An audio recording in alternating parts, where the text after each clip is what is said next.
Right. I'm Claudine Wong, joining you from KTVU in the San Francisco Bay Area, and I'm joined once again by the Wilson sisters, Katherine Wilson, who's in Rome, Italy, and Anna Wilson, who is joining us from New York City. And as we talk about coronavirus and everything that's been happening, we have kind of tracked our progress. This has been our world meeting as we go from our 3 points. I always like to do this because depending on when people are watching this, they, wonder, where the cases are. So I'll pull this up, and we've done this before.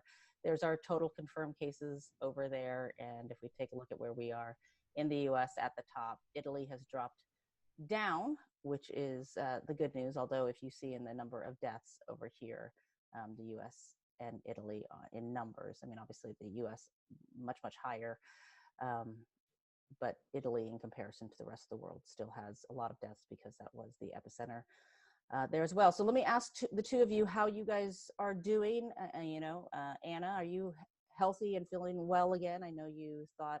Yeah, actually, we took the an antibody test, and Dave was positive for antibodies, and the baby and I were negative. Sadie and I were negative somehow. So I don't know. Did you take one test or did you take multiple? Because certainly, I mean, the false, results are what we're seeing as well.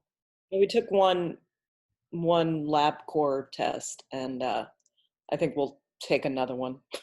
It does seem it does seem if he was positive and you guys were all feeling the symptoms, then it makes sense that you would have some antibodies. Plus, you want them after going through what you went through, right? You want them. And just pinprick yeah. For her, and blood. Perfect. It's Catherine? Not. It's easy. How are you feeling? Well, things have. There is definitely a lot of optimism now because the numbers have gotten much, much better in Italy, and in Rome, particularly. I think the day before yesterday there were only 2 new cases. So on the one hand, everybody is very excited and optimistic and going back to their regular lives. On the other hand, there's this fear of the second wave, and in the news they're talking about the possibility of a second wave. So masks are everywhere. I mean, you don't really go out without a mask. But restaurants have opened up again, and mostly people are eating only outside. And we're waiting. I mean, Italy opened up again really on May 18th. So we're almost at the 2-week point to see where, if the opening up has had negative effects, but it doesn't seem to have so far. So that's good. Well, the hope is, right, that we have changed habits enough that would help mitigate the spread so that we can go back, to some semblance of life as we knew it without too big of an impact. So that's why we watch Italy so closely, because you guys are a little bit ahead of us as the U.S. tries to reopen. I got to say, here in the Bay Area, in the San Francisco Bay Area, it's very varied on how things are opening. And I think New York City, Anna, is a different place as well in terms of how you feel like you've been able to get out or not. Yeah, I mean, a big difference is that people are protesting on the streets. So when we go outside, we can join a protest and with our masks on and be with people and stay 6 feet apart. But I don't know, that sort of feels like, it feels like something is happening, something is opening. I mean, maybe a worse virus is coming to light.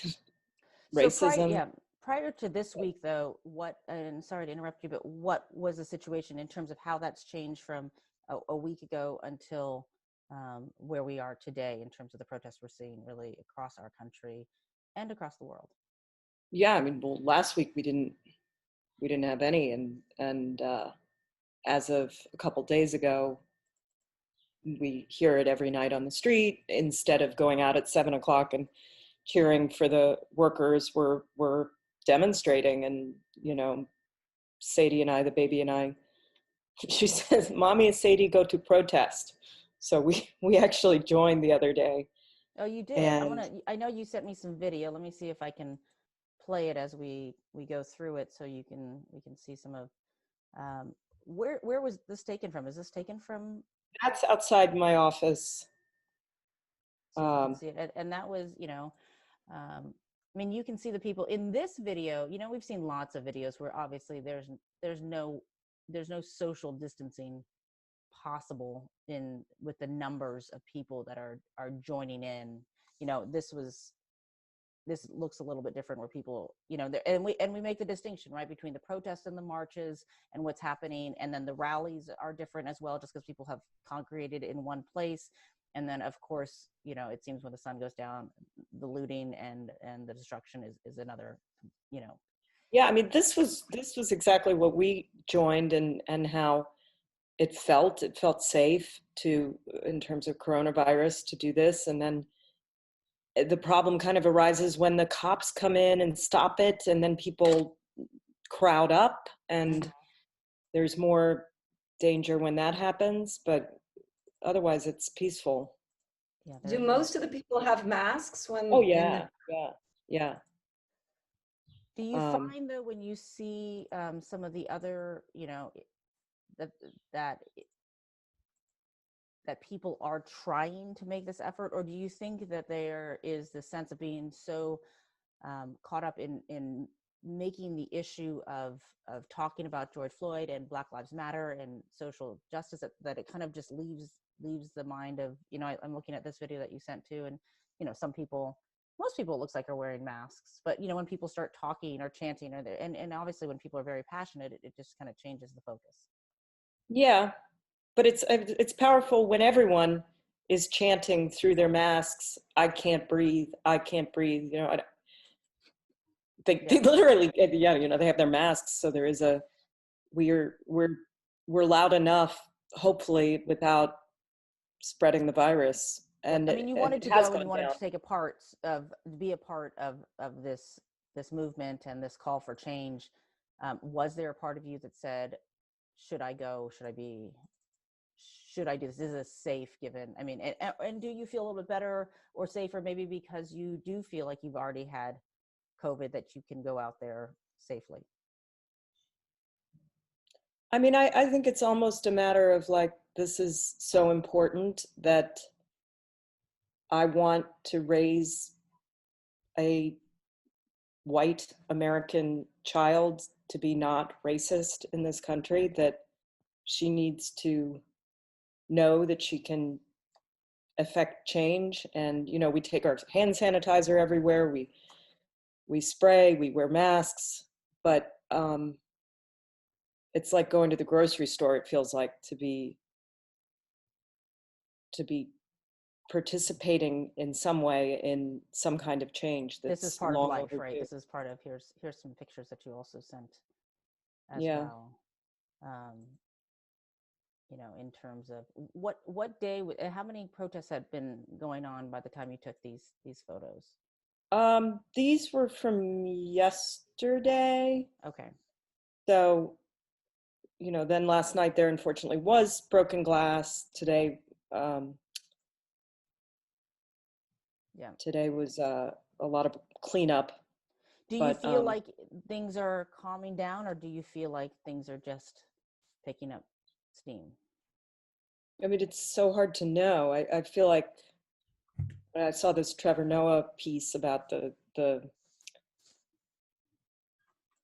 thoughtfulness that he put behind why this is happening, maybe. And um, it does still actually seem like this is the beginning of a domino effect. And what he was saying about protests are never done right. You know, there's always some complaint about how, you know, children shouldn't have been at the Martin Luther King Jr. march. You know, that there's always a criticism of how protests are done.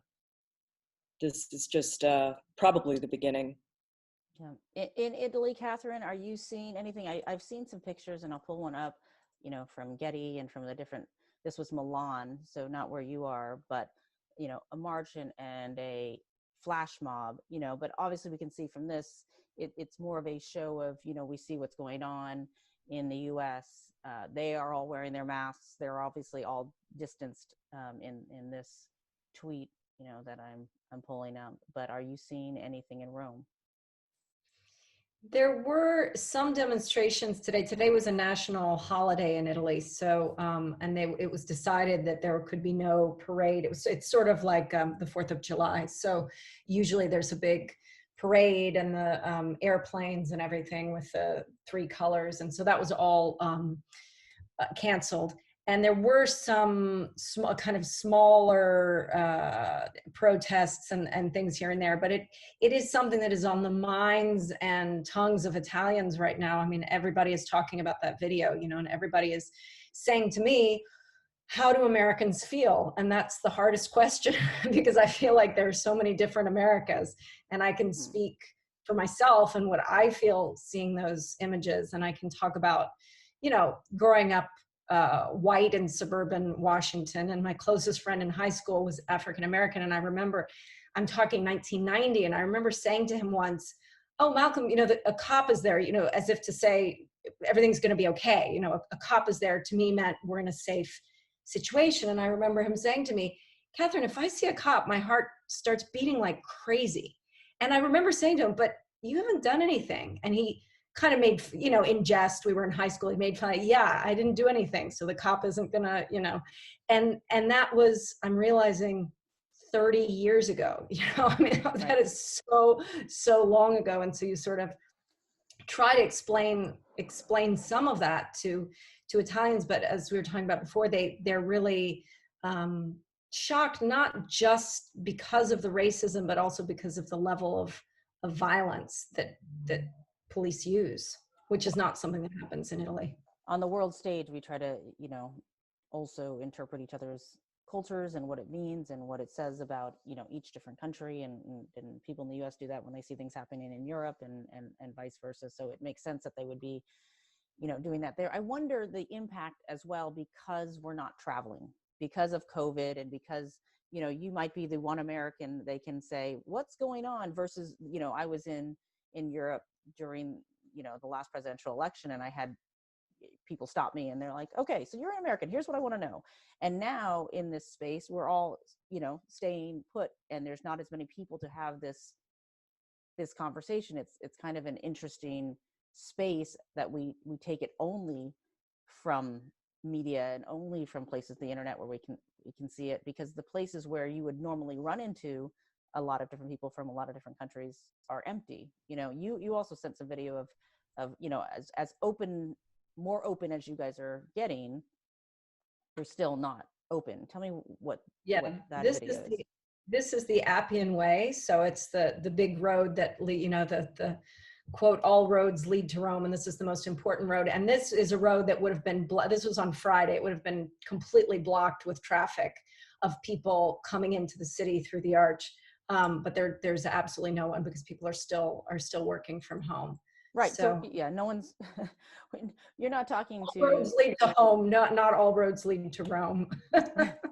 Well, and the Trevi, yeah, the Trevi Fountain too, you sent some video of that, because, let me see if I can share that, because I've been to the Trevi Fountain, and if anyone has been there and has tried to take a picture at this fountain, I was really struck by it. I don't, the picture I took, because, I don't obviously go there all the time, but the picture I remember taking, gosh, it was like 9 years ago. It was in the middle of the day, so I don't know how much that is different, but you couldn't get anywhere close. Like, I'm looking at all these people and I'm like, as one of the major tourist attractions there.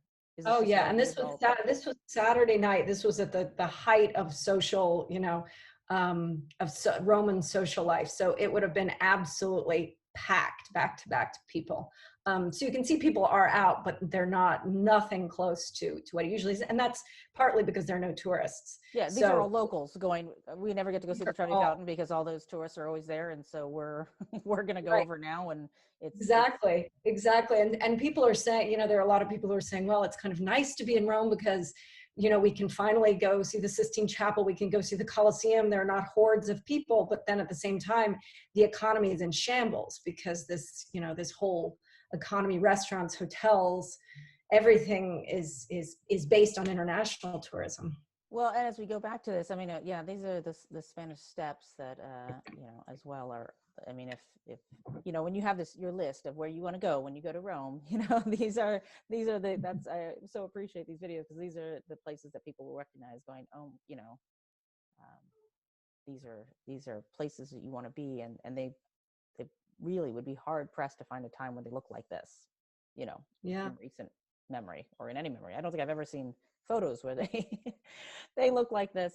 you know are the businesses feeling, and I think that's part of going back to the George Floyd protests, and when you talk about small businesses and going to that tiny portion of this discussion as opposed to the social injustice and the reforms and things that people are needing to talk about, is the small business recovery. So in Rome, it obviously still feels quite slow, because that's where that was the discussion we were having last week, right, Anna? Like, everyone's talking about opening up the country and trying to bring back the economy.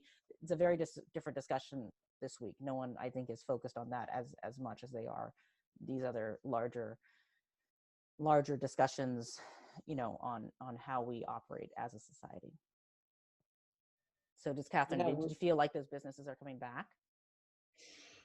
They're slowly, there's hope. Let's say they're not coming back, but there's a little bit more hope for the future, because I'd say a couple of weeks ago, people were really, really worried about, not having food at the end of the month. Now they're, getting those, let's say a restaurant, whereas it might not be full, it'll have those 2 or 3 tables that'll maybe get the family through the evening or the week.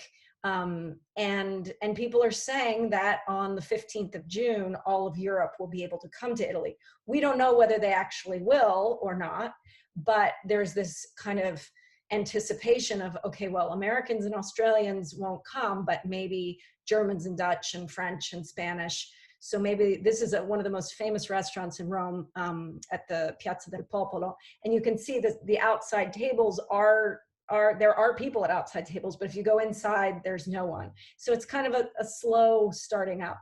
So it's a little deceiving, right? You see the people outside and you think, oh yeah, look, there's 6 people outside. There must be a ton of people inside, but there's literally 6 people eating at that restaurant, if we can Exactly. count the And we feel very, very bad for the rest. We always, whenever we order in, we do it from restaurants that only have indoor space, because we feel so bad because the ones that are really surviving now are the ones that are, have tables out on the piazza, and you see them all adding tables. They have Right. a license to have only a set number of tables, but you go out and you see like another table there and another table there, because they can't make ends meet otherwise. Well, and we're seeing some of this in some of the cities that are open across the United States, the same kind of outdoor dining. I think, Anna, when I think about New York, I would think that would have been the eventuality of these empty spots, similar to what we're seeing in Rome and in the tourist attractions, obviously, of New York City, whether it be Broadway or, or that line where people sit down on that, waiting to go to Statue of Liberty, where, usually it's packed with people. It's hard to get past that. That's not what we're seeing. We're seeing, huge crowds, but just for a completely different reason. Yeah, we're not having dinner outside like that. Yeah. Do you feel like, though, that people that you talk to in New York, that it's shifted, and that they went from like a week ago talking about, this is what we want, this is what we're trying to do, this would be the huge benefit of, opening back up, to now it's not even really in the discussion as much? Like we've gone from week to week, I feel like, to hour in how we're kind of looking at life right now. Yeah. Well, I mean, I'm a therapist, so it's like people last week were not breaking down and crying immediately into the session about things they've witnessed. And yeah, it's people are having very strong emotions now. There's a discussion that you had them before, that you were talking to people before, and everyone was already, maybe they weren't breaking down immediately in the session, but we're all exhausted by 2020. Let's just put it that way. I mean, this year has just given us so much to think about, so much to worry about, so much loss and so much pain, that there is also, I hear from people saying, this was just the issue of Black Lives Matter and social injustice and police brutality. That has been obviously an issue, and it's been an ongoing conversation. Catherine, you're talking about it 30 years ago. Obviously, we can name off many people in a lot of different American cities where this has come up, or protests when you go to Colin Kaepernick. this felt like people, they said, we are already at our wits end. The video was so compelling, and really you just couldn't not watch it and mourn and be completely wrecked by watching it. But also, we were already at this point where people were just exhausted. I mean, are you getting that Yeah, by our we lives in the world? also had enough of horrible leadership, and then this gave another opportunity to completely mess up the response to, protests and peaceful and police violence. So it was a kind of, I mean, I think we already knew that we hadn't responded to coronavirus well and prepared for it, and then this, yeah, shed light on another virus, a worse virus that people have been keeping Black Americans in fear for longer than coronavirus. I mean, there were So what do some you things tell that we your almost, patients then? What do you tell them as they, there's the issue, and then there's how we all get through it? yeah, I mean, you have to be with them in their pain and listen and try to feel with them so they're not so alone. But I, some people were doing well with having to go inside and work on themselves and work on their marriages and families, and I mean, there was the economic crisis. It's huge that everything is happening at once, so that now I feel like, I don't know, that people are, I mean, they have more, more is going on psychically, like more, they are expressing more of their pain. And I don't know, maybe there is something now more that people feel like they can do, they can try to, if we don't come under military dictatorship, they can start to try to find a way to voice their, and work on getting the vote out and keeping our postal system going and being able to vote by mail and work on things that might improve the society and change the leadership. But so, I mean, there is an agency that people are starting to maybe have. A lot of the work I'm doing right now is just sitting with the pain and the shock and the horror of watching these videos of a person getting killed on camera. Yeah. Do you find that, and you talked about going out and joining the marches yourself, that is also part of being able to do something? You're Yeah. inside your house and you can't do anything, but and maybe that is why, in terms of numbers as well, people need a chance to leave and not feel stuck and powerless. Yeah, I mean, Do you need otherwise, power to do something in some respect? or I think about how can I use my white privilege to get out of this country and go move over with my sister. Yeah. I think I failed to get the baby a passport. So, like, can you still get passports? Like, these are the kinds of things Well, I think you guys have this unique perspective of being two sisters in really two different worlds. And at one point, I think there probably was a point where, Katherine, you were like, can I take my kids? And, when Italy's, locked down and the images coming out of there, Yeah. maybe come and hanging out with Anna for a little bit, and piling into New York City. Absolutely. And the thing that I've seen, I mean, independently in every place, and a lot of my friends here are, I have a close friend who's from Brazil, and I'm sort of living what's happening there through her and her mom who's in Rio. And what I'm seeing is, I think that independent of the United States, this virus is just amplifying every inequality and every problem that already exists. So things that already existed, this virus has brought to the fore, whether it's, the economic or psychological or, psychic, as Anna said, issue, or the logistical issue of just being at home and having to look and sort of reset priorities. It's like in your face. And we were talking with our family about, like, before this happened, what do we do to help? And I think, as I talk to my kids about it, I feel like any problem that existed before, unfortunately, could get worse with this, because it's going to hurt the weakest links of society. It's going to hurt the people most who have the least advantages and the least privilege.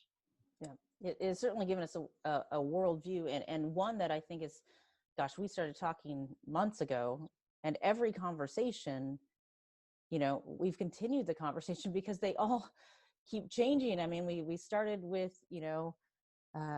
one message to parents from Catherine. We moved into the New York's, surge and how it was affecting everyone there. And then, Anna, you got COVID, or we think. We'll have to go back to those antibody tests. I'm gonna go ahead and just, say you did, because it just doesn't make any sense that you didn't.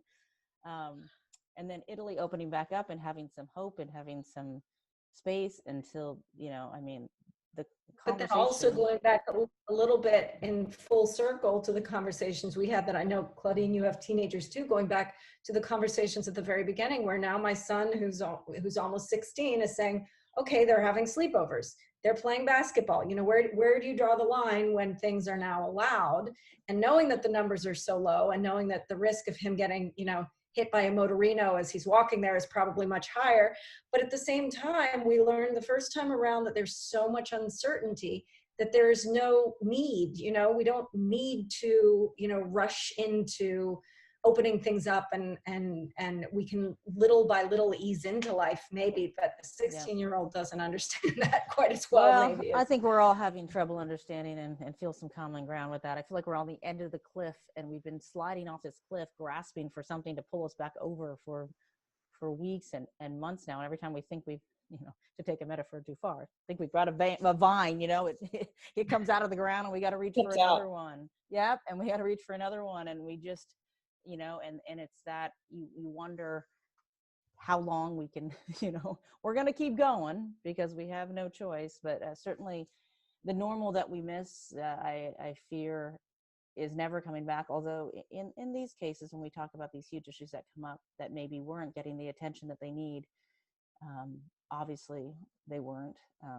And we find people reacting in many different ways. And some of those are positive. Some of those will be the pivot point for change, and that we will all be safer, healthier in how we, I'm like, this generation of antibacterial and washing their hands, they will be better at it than any other, like the cleanest generation that has ever come to pass. And if society changes and we have equality that we didn't have before, then I guess those are our silver linings, right? Yeah, absolutely. All right. I mean, maybe people are growing somehow. On a lighter, heavier note, my wedding dress arrived and I couldn't zip it up. Oh, I haven't been able to zip up my wedding dress for a long time. So, there you go. This was just 2 months ago that the measurements were taken. But. Well, I'm sure when that wedding happens, you're going to be the most stunning bride around. And I mean, talk about a more grateful crowd to be there to watch you to get married. So we will. The world is going to need celebrations after this. And celebrate the Catherine keeps saying, don't, cancel it completely, because people are going to need, at some point, a big international wedding. Absolutely, yes. No canceling allowed, or else I'm going to weigh in there and be like, stop it, right? I'm going to start signing contracts and deposits for you just to make sure that the wedding. And the good thing, I mean, it's also not to be a Pollyanna, but Spain had 0 deaths. I mean, yesterday Spain had 0 deaths. I mean, when you consider the numbers that were just a few weeks ago, and I remember like the state we were in when we were, where the US is in terms of numbers, and you just really feel like it won't end. And you get to the point where, okay, yes, it's a new normal, all the rest, but it has passed, you know, this significant moment has passed. So I feel like that is in the future. We don't know Yes. exactly when it is, but as long as it doesn't wrap around again, it, then yeah. then we'll take it. I'll take any good news I can get these days as well. So, all right, Katherine Wilson, Anna Foss Wilson, thank you so much for the talk. As always, I always appreciate your perspectives. Thank you, Claudia. And for more interviews, you can, of course, go to coronavirusnow.com.